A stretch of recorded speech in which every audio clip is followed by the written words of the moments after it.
O Senhor esteja convosco.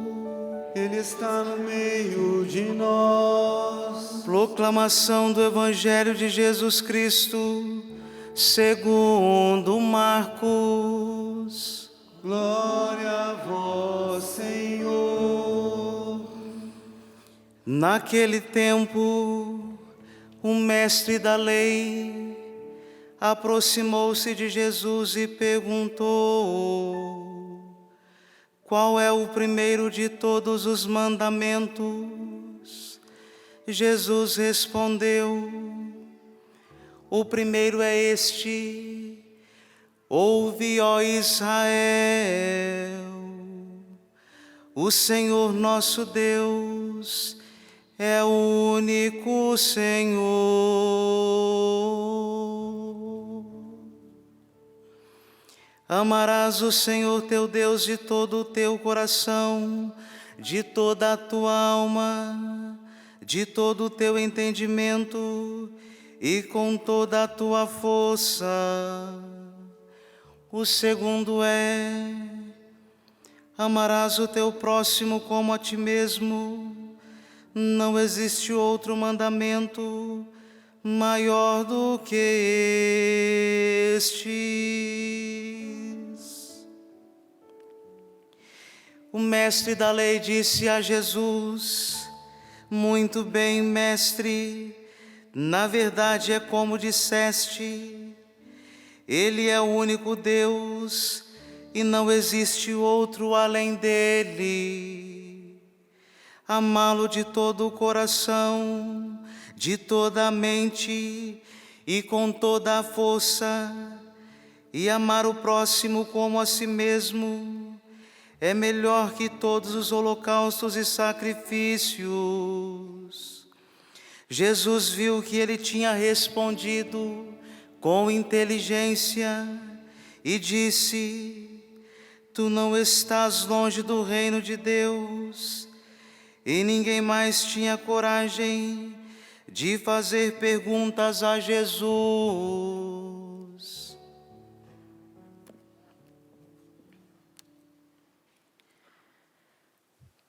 Palavra da salvação. Glória a vós, Senhor.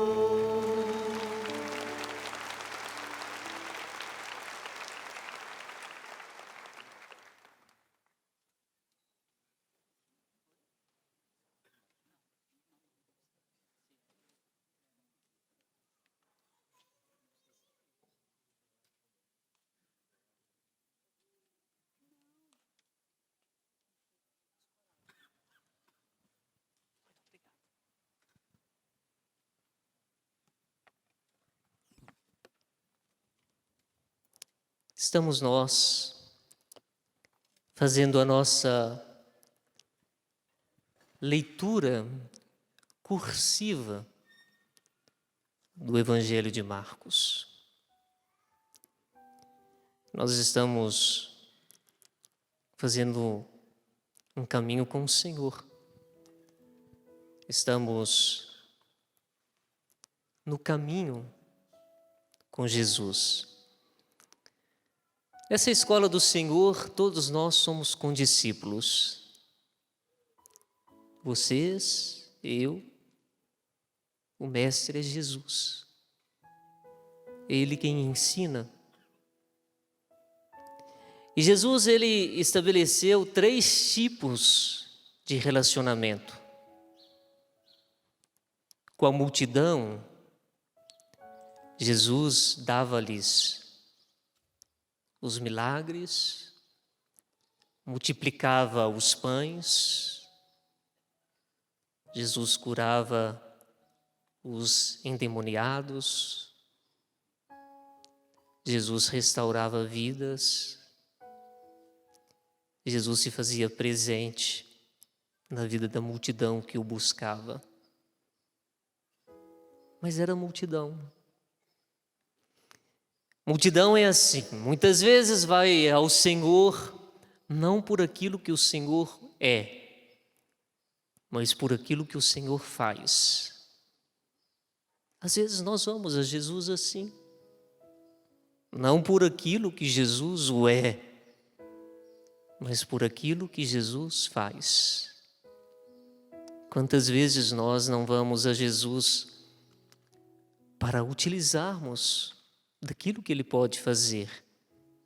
E Ele pode realizar os milagres, os prodígios.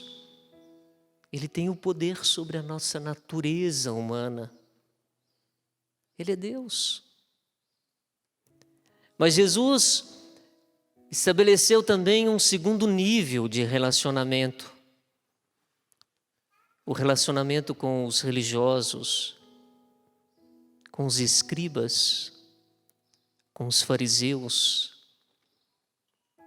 E Jesus sabia que aqueles homens, os escribas, os fariseus, os mestres da lei, eles iam até Jesus não por aquilo que Jesus o é também, mas iam para experimentar Jesus, para colocá-lo à prova, para ver quem Ele é,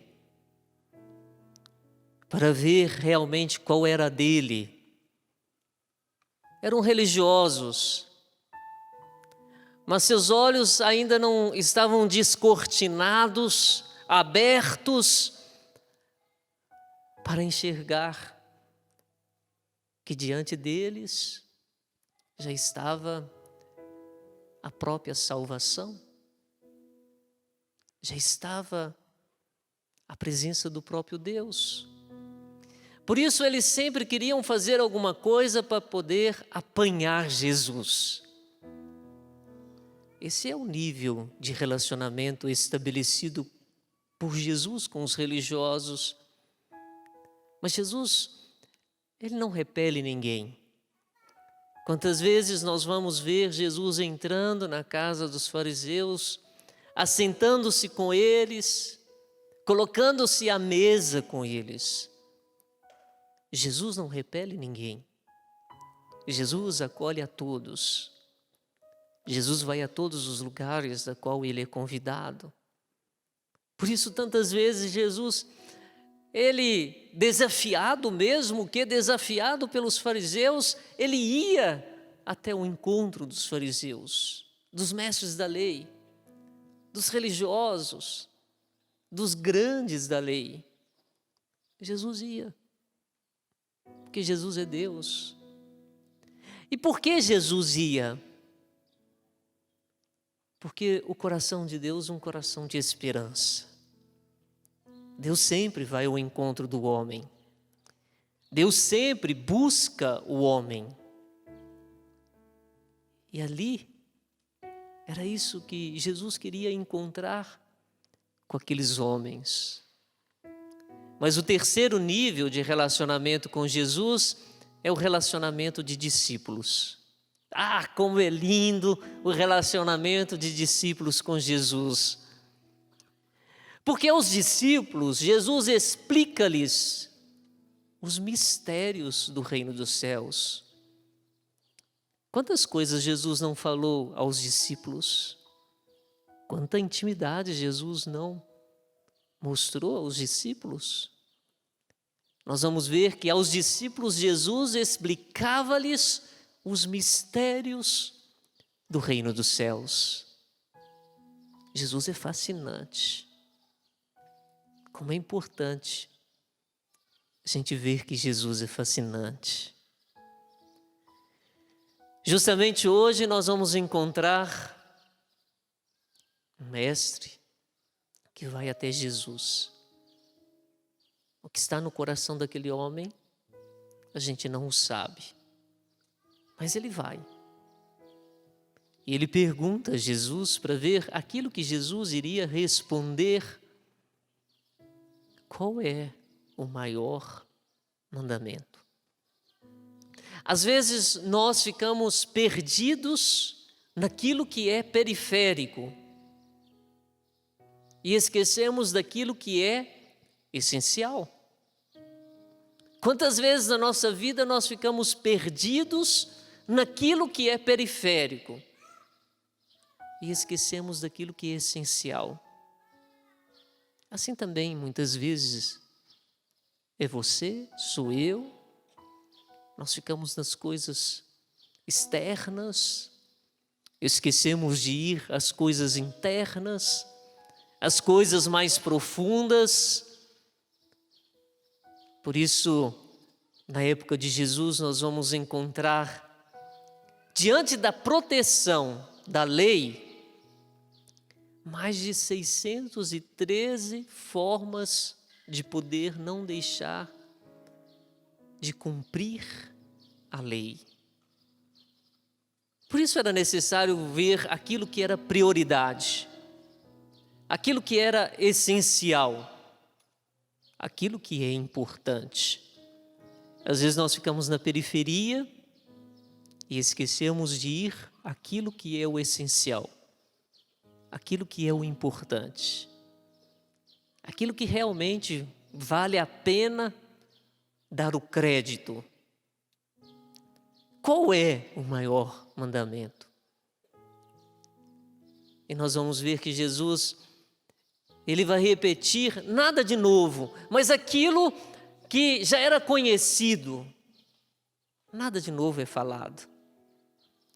Ouve, ó Israel, amarás o Senhor teu Deus com todo o teu coração, com toda a tua força, com toda a tua inteligência. E o segundo mandamento é esse: amarás o teu próximo como a ti mesmo. Meus amados, Jesus, ele coloca a centralidade daquilo que já era a relação de Deus para com seu povo. Deus é imutável, Deus é permanente, Deus não muda. Por isso Jesus vai dizer aquilo que é permanente, daquilo que não muda, daquilo que é prioritário, daquilo que é importante, daquilo que é essencial, não daquilo que é periférico, secundário. Ouve, ó Israel, escuta. Ouvir significa dar atenção. Escutar é diferente de ouvir. Escutar muitas vezes entra por um ouvido e sai por outro. Ouvir não. Ouvir é prestar atenção.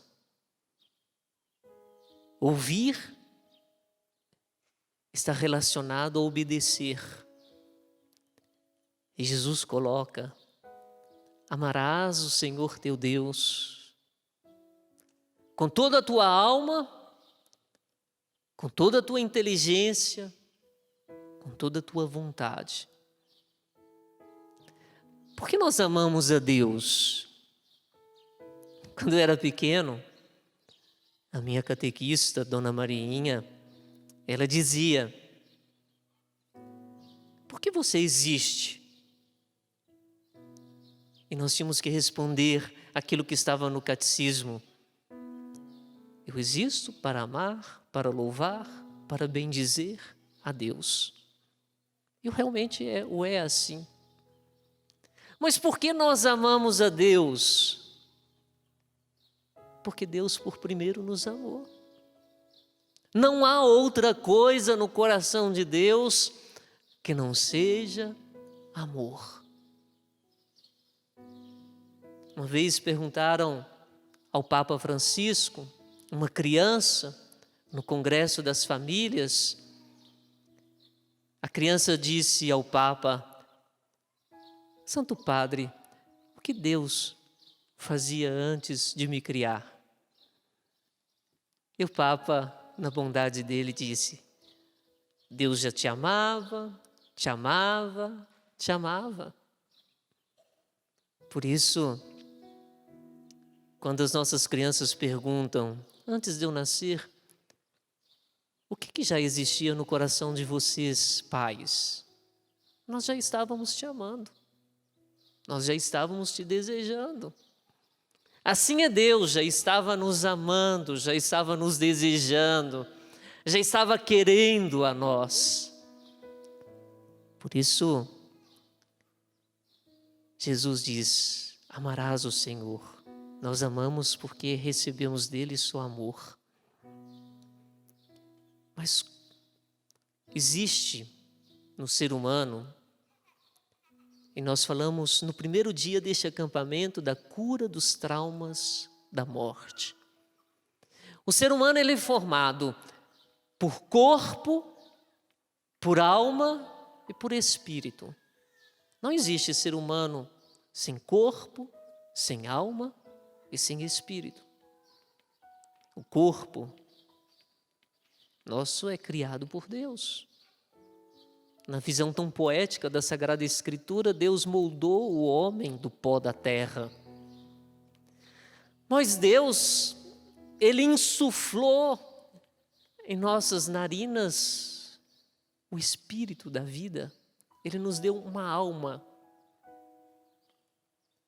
E no núcleo da nossa alma, a alma, como nos diz Santo Agostinho, é o lugar das nossas memórias, o lugar das nossas lembranças, o lugar das nossas emoções.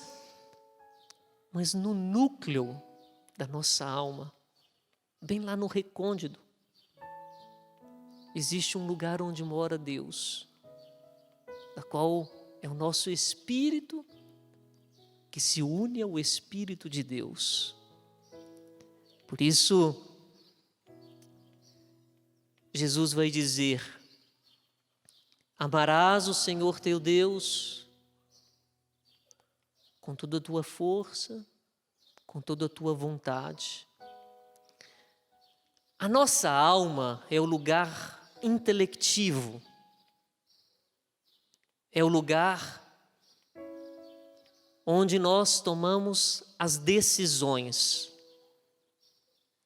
Na linguagem bíblica, a alma é o coração do homem. A Sagrada Escritura, ela fala dos órgãos do corpo.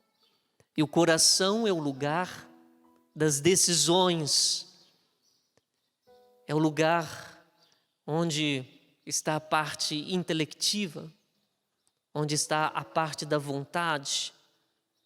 Por isso, quando Jesus coloca com toda a tua força, com toda a tua vontade, é lá no núcleo mais importante que existe dentro de cada um de nós, é que nós somos convidados a tomar as nossas decisões. E as nossas decisões têm que ser tomadas à luz daquilo que é intelectivo, aquilo que vem da vontade de Deus.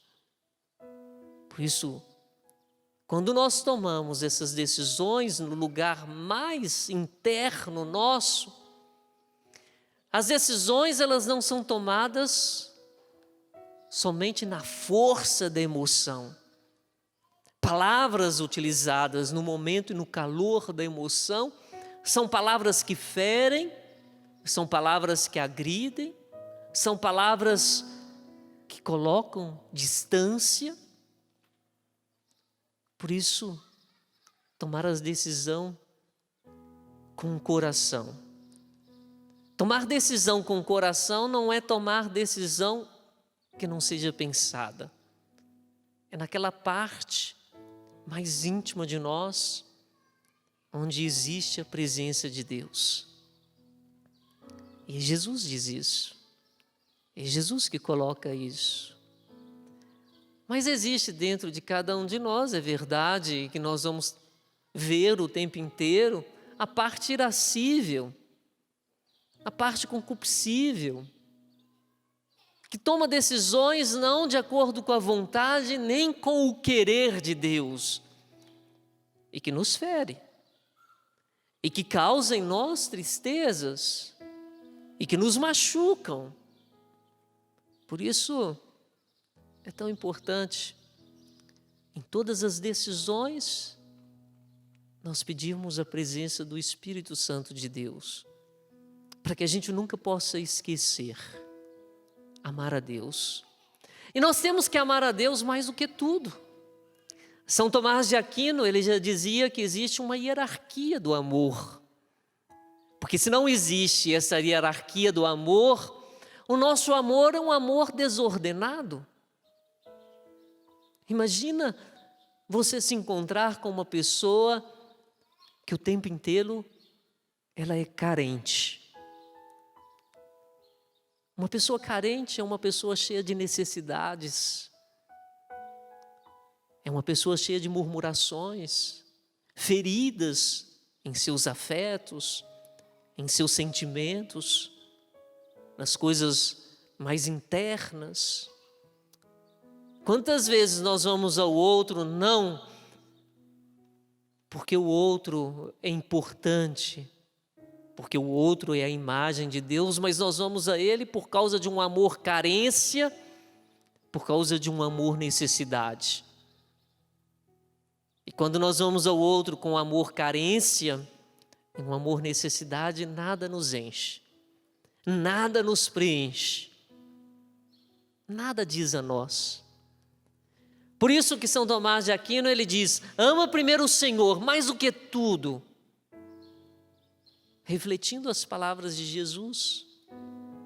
E nessa hierarquia do amor, nós somos convidados a amar depois a nós.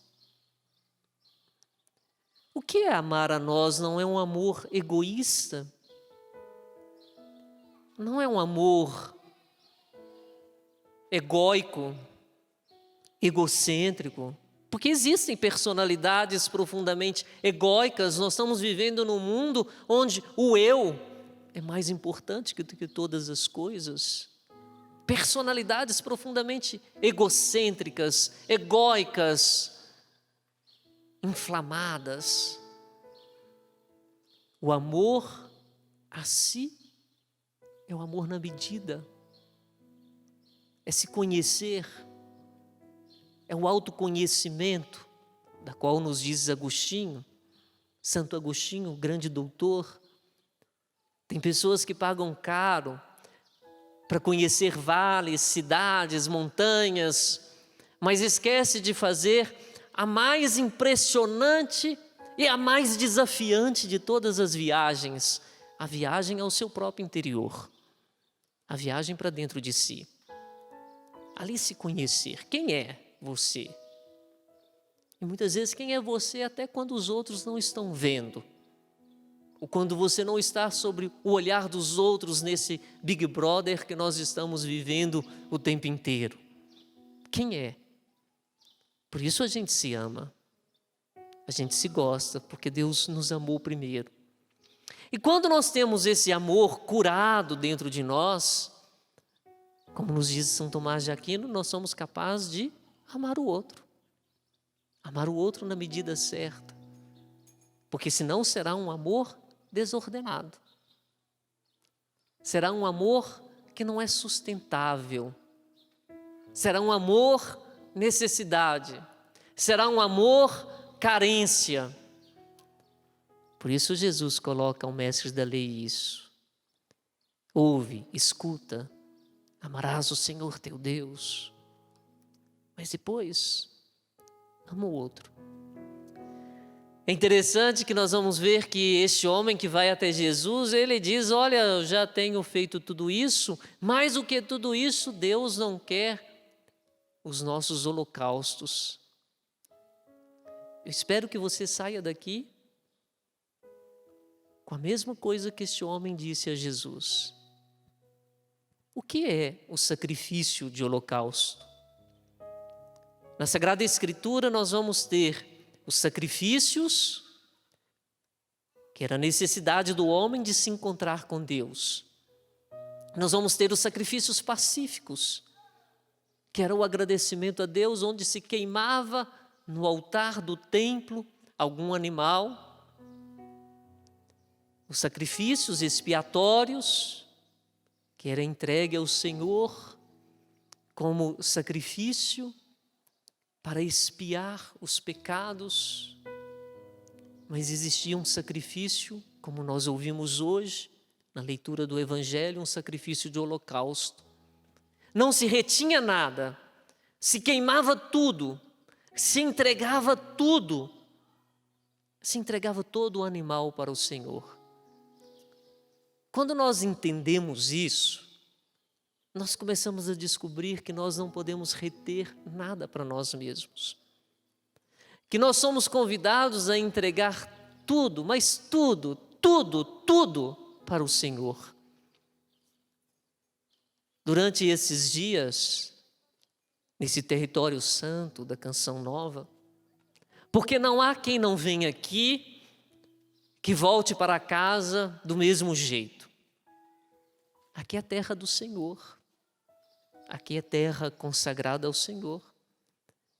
Por isso as pessoas vêm aqui. Por isso esse é o vale da fé. É o caminho da fé. E nós ficamos conversando sobre os lutos, as perdas, as separações. Nós vimos que existem as perdas das pessoas das quais nós amamos, que nós deixamos, o quanto nos fere, principalmente nesses 2 últimos anos, que nós perdemos tantas pessoas. Agora há pouco, alguém da caravana do Espírito Santo veio para agradecer o momento de cura, o restabelecimento, os 134 dias. Por isso, aqui é o lugar da cura, por isso que a gente vem aqui. Quando nós perdemos, nós achamos que a vida acabou. E às vezes nós sepultamos-nos junto com aquela pessoa que nós deixamos no túmulo. Às vezes nós entregamos a nossa vida naquele túmulo.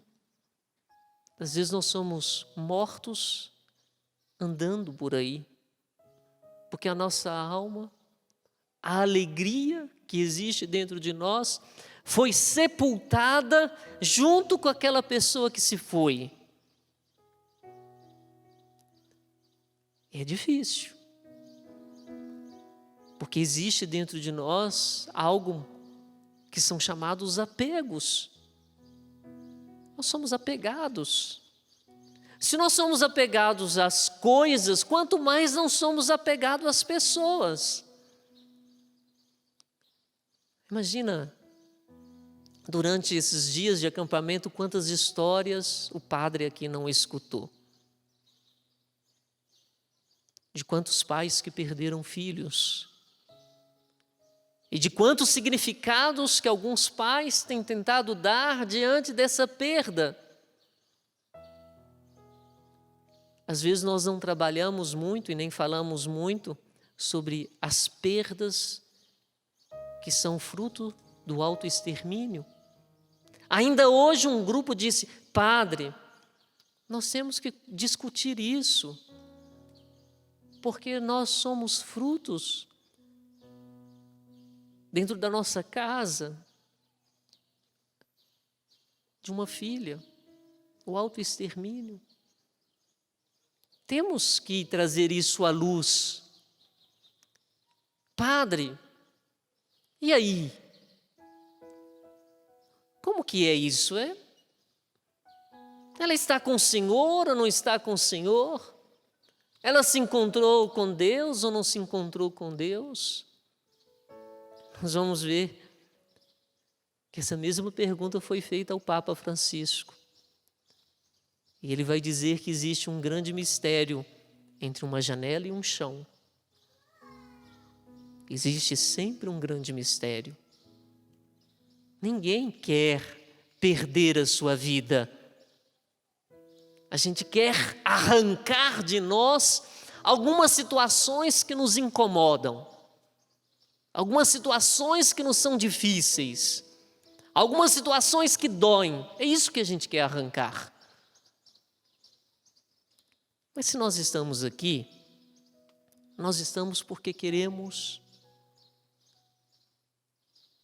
sermos curados. E eu digo a você que tudo na vida tem um tempo. Até o luto tem um tempo. O luto não pode durar uma vida inteira. A gente pode ter momentos, como eu tive, no dia de hoje, não esperava isso, mas às vezes Deus nos pega de surpresa. A gente prepara uma coisa, Deus faz outra. Deus coloca de outro jeito. Deus faz de outra maneira. Hoje eu entrei na minha parte mais interna de emoções, com lembranças e com saudades dos meus pais, porque para um sacerdote a perda de um pai e mãe é profundamente muito significativa, porque o sacerdote, a família dele é pai e mãe. É claro, tem a família paroquial, existe a comunidade, mas os vínculos mais perto de um sacerdote é pai e mãe. A gente tem momentos onde a gente quer sentir o cheiro, onde a gente quer ter a presença, onde nós queremos ter ali. Mas chega num determinado momento, meu filho, minha filha, que é hora de libertar-se desse luto. E se esse luto se torna tão patológico, nós precisamos de buscar um sacerdote para nos ajudar. Nós precisamos de buscar uma ajuda da ciência, da medicina. Deus utiliza-se da medicina para poder curar. Nós precisamos de grupos de apoio, onde nós podemos falar das nossas dores, sem medo daquilo que as pessoas vão pensar, quando nós abrimos o nosso coração e quando nós falamos das nossas dores. Quando está doendo, quando nós estamos sofrendo, quando estamos machucados, quando nós estamos feridos. Por isso, o que vimos aqui? Que todo luto tem um fim. Que podemos sentir tristeza. Sim, podemos. Mas não podemos sentir uma tristeza eterna. Aliás, a única tristeza que deveríamos sentir é quando nós não amamos a Deus, quando não agradamos o Senhor, quando não fazemos a vontade do Senhor. Essa tristeza deve doer dentro de nós. As demais tristezas, elas devem passar. Quando nós vivemos com a situação da morte, nesses dias, nós somos convidados a descobrir, sim, o sentido que nós vamos dando à nossa vida aqui é o mesmo sentido que nós vamos colher de Deus. Ah, é verdade, como nos diz a Sagrada Escritura, de uma forma tão fácil. Aquele que semeia vento, colhe tempestade. Aquele que semeia amor, colhe amor. E nós estamos descobrindo aqui que não existe outras vidas depois da morte. E fomos percebendo que a nossa vida não existe um ensaio. Não existe ensaio. A vida já o é. Nós já estamos aqui vivendo a vida. Não existe o voltar para refazer. A vida já está acontecendo. Nós já estamos vivendo. A vida já está acontecendo. Por isso nós temos que ver quais são as prioridades daquilo que está dentro da nossa alma, quais são as prioridades daquilo que está dentro do nosso coração, quais são as prioridades que estão na nossa vida, o que nós estamos valorizando. Dói sim. Imagina se perder alguém é difícil, perder um filho. E eu fico pensando em muitos pais que têm não só um filho, mas perde um deles. Parece que perdeu tudo. Parece que os outros filhos não existem. Aquele filho perdido, aquela filha perdida, sempre será um modelo idealizado. Porque aquela filha, aquele filho não tem chance mais de errar. E às vezes nós colocamos uma carga enorme como pais, nos ombros dos outros filhos que eles não têm. Se seu irmão ou sua irmã estivesse aqui, não estaria fazendo isso. Quantas cargas pesadas nós colocamos sobre os ombros dos outros filhos? E às vezes, quanto nós fazemos sofrer os outros? É verdade que cada um deve ser amado na sua individualidade, mas quantas vezes a gente já não se enterrou junto com o relacionamento de quem nós amamos? E sabe o que significa tudo isso no fundo? Significa falta de fé. Porque a fé para nós, ela nos faz perceber que não foi em vão o sacrifício de Jesus. Ainda hoje, pela manhã, eu estava lendo uma das santas carmelitas, Edith Stein, que fazia uma reflexão sobre a cruz de Jesus. É tão lindo que ela fala: tudo aquilo que você for viver, tudo aquilo que estiver doendo, tudo aquilo que você estiver passando, não esqueça de olhar para a cruz de Jesus. Como nós encontramos em tantos outros místicos que vão dizer para nós que a cruz de Jesus é sempre uma ponte, que existe um abismo entre o céu e a terra.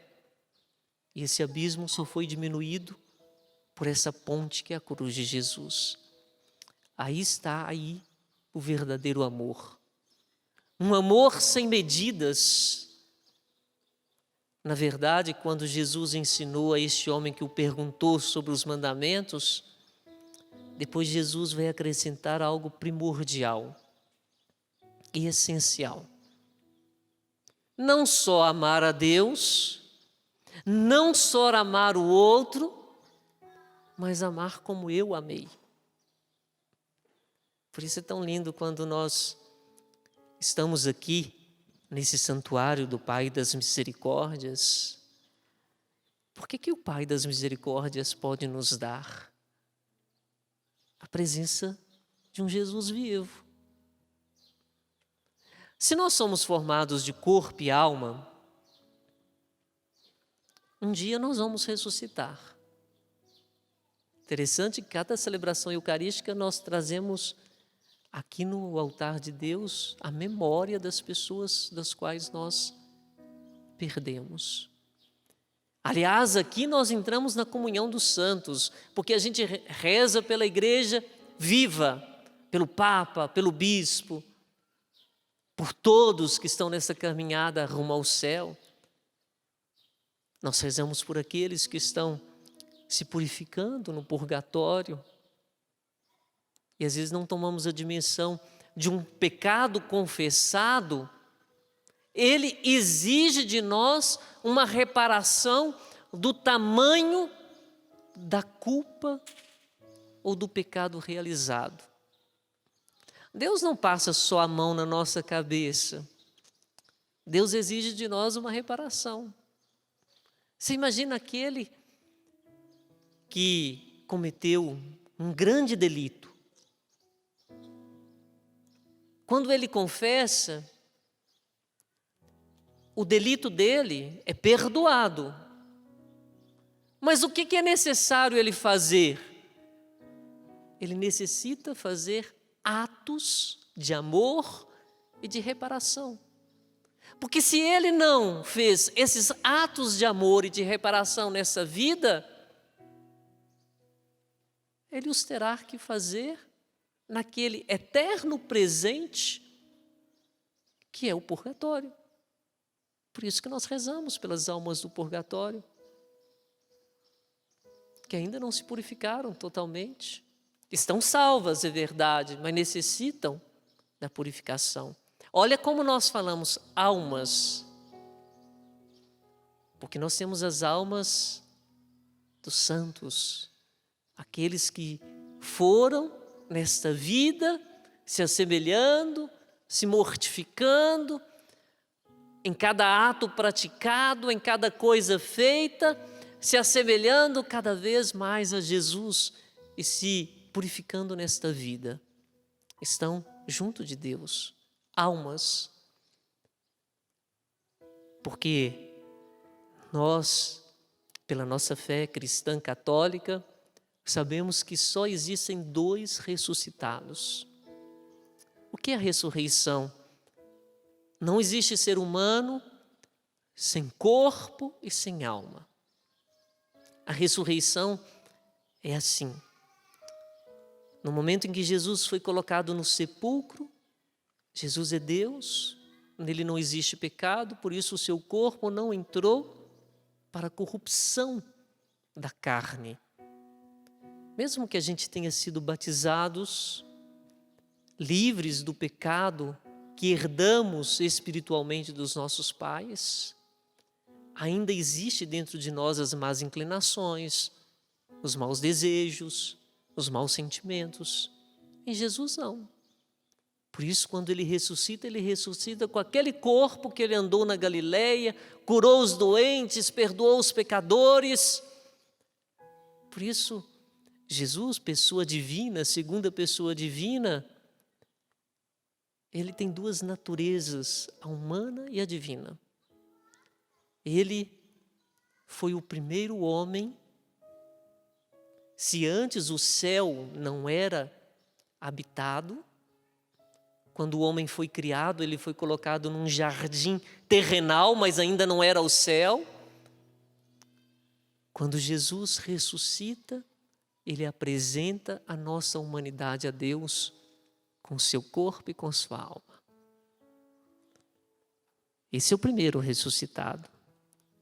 O segundo é a Santíssima Virgem Maria, pela participação da missão da obra redentora do seu Filho. Já nos diz a igreja, vai dizer que ela não recebeu a corrupção, não herdou o pecado. Quando é que nós herdamos o pecado? No momento em que nós estamos sendo concebidos pelos nossos pais. E a Santíssima Virgem Maria não participou em função dos méritos da sua vida em Cristo. Por isso, a Santíssima Virgem Maria, se Jesus, ele ascendeu aos céus, a Santíssima Virgem Maria foi assunta aos céus em corpo e em alma. 2 corações ressuscitados nos céus. Nós vamos ressuscitar em corpo e alma. Aquilo que entrou para a corrupção, que é o nosso corpo, quando o Senhor Jesus vier na sua segunda vinda, não mais revestido da sua glória humana, mas na glória divina, nós receberemos o nosso corpo glorificado. Aquilo que a palavra de Deus diz, que receberemos um corpo iluminado. E nós iremos ressuscitar. Seremos eternamente sem doença, sem dor, sem sofrimento, sem a morte. Seremos eternamente jovens diante de Deus. Diante de Deus não teremos a idade. E é tão bonito que os laços não mais serão esses laços necessários aqui da carne, da vida terrenal. Jesus, para dizer isso, ele diz que nós seremos como anjos. Por isso, meus amados e amadas, filhos e filhas espirituais, nós voltaremos para as nossas casas. Pediremos ao Senhor, diante da dor, da separação. Imagina se dói-nos quando a gente perde alguém fisicamente. Imagina quando nós vivemos as perdas emocionais de relacionamento. A gente sabe que a pessoa está viva, mas a gente não pode se relacionar. Dói também, são feridas que precisam ser curadas, que precisam ser sanadas dentro de nós. E não há nada quando nós apresentamos ao amor de Deus que não seja purificado. O amor de Deus purifica todas as coisas. Gostaria que você ficasse em pé nesse momento. Antes de professarmos a fé, daquilo que nós acreditamos, eu gostaria de orar junto com você. Senhor Jesus, nós vos louvamos por esse momento e vos agradecemos porque o Senhor permitiu que estivéssemos aqui. Nós o amamos acima de qualquer coisa. És o nosso único amor. Somos apaixonados por Ti, Jesus. Como Tu és doce. Ó doce Jesus. Obrigado por tudo aquilo que o Senhor já realizou e por todas as coisas que o Senhor ainda vai realizar na vida de cada um de nós.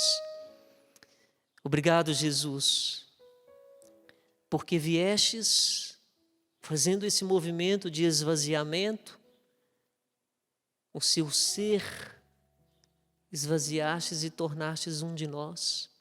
Experimentastes aquilo que significa a dor humana, a tristeza humana. Assumistes até a nossa fraqueza humana. Doastes inteiramente a nós no madeiro da cruz. Somos apaixonados por Ti, ó doce Jesus. Estás aqui verdadeiramente com Teu corpo, com Tua alma, com a Tua divindade, com a Tua santidade. Viemos aqui, Jesus, para Te encontrar. Viemos aqui, Senhor Jesus, para estar mais junto de vós, do vosso sagrado coração, porque queremos aprender de vós, porque o vosso coração é manso, é humilde. Viemos aqui, Jesus, porque somente em vós temos o repouso e o descanso e o refrigério que nós necessitamos para as nossas almas. Ó doce e bom Jesus, muito obrigado, porque nos dás agora a vossa presença viva e real, na palavra escutada. Estás verdadeiramente presente no sacramento, com teu corpo, com a tua alma, com a tua divindade. Ó doce Jesus, obrigado. Obrigado, ó doce Jesus. Jesus, eu creio. Jesus, eu confio. Jesus, eu espero. Jesus, eu agradeço. Vamos dizer juntos: Jesus, eu creio. Jesus, eu creio. Jesus, eu espero. Jesus, eu espero. Jesus, eu agradeço. Jesus, eu agradeço. Jesus, eu creio em vós. Jesus, eu creio em vós. Jesus, eu vos amo. Jesus, eu vos amo. Jesus, eu sou apaixonado por Ti. Jesus, eu sou apaixonado por Jesus, Ti. Tu és o meu único amor. Jesus, Tu és o meu único amor. Jesus, eu confio. Jesus, eu confio. Todas as minhas misérias, Todas as minhas misérias. todas as minhas fraquezas, Todas as minhas fraquezas. todas as minhas angústias, Todas as minhas angústias. todas as minhas tristezas. Todas as minhas tristezas. Jesus, eu espero. Jesus, eu espero. Eu espero sempre tudo de vós. Jesus, eu espero sempre tudo de vós. E desde já, Jesus, E desde já, Jesus, eu já agradeço. eu já agradeço. Vamos dizer: eu espero, Eu espero, eu confio, eu confio, eu entrego eu entrego e eu agradeço. e eu agradeço. Imagina se dependesse de nós quando alguém parte. Imagina se nós fôssemos tão onipotentes e falássemos assim: olha, fica mais um pouco, fica mais 10 minutos. Mas não depende de nós. Nós não somos onipotentes, Deus o é. Não depende de nós, tudo depende de Deus. Por isso agradeça a Jesus as pessoas que um dia participaram da sua vida. Muito mais de perguntar como foi, é agradecer como viveu. Não é tão bonito isso? Em vez de se perguntar como foi, é agradecer como viveu. Vamos cantar juntos. Ah, se dependesse de nós, pediríamos, fica mais um pouco. Mas o nosso destino é o céu, o nosso lugar é o céu. A vida nossa é o céu. O amor, que é Jesus, que é Deus, Ele está com quem está nos céus e Ele está com cada um de nós. Cantemos juntos.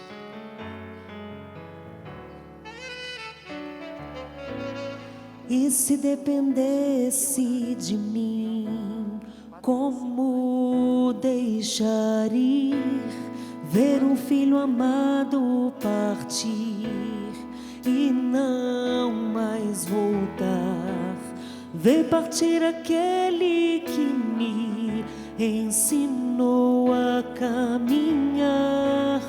Ah, se dependesse de mim, peço um tempo a mais. Olha que lindo, um tempo a mais. Só mais um dia. Você sabe? Mais 10 minutos. Só um segundo. Tua promessa, meu lugar é o céu. O amor que se foi um pedaço de mim. Deus está lá no céu, cuidando desse amor que partiu. A saudade é o amor que fica. Tua promessa, o meu lugar é o céu. O amor que se foi um pedaço de mim. Deus está lá no céu, cuidando desse amor que partiu. A saudade é o amor que fica.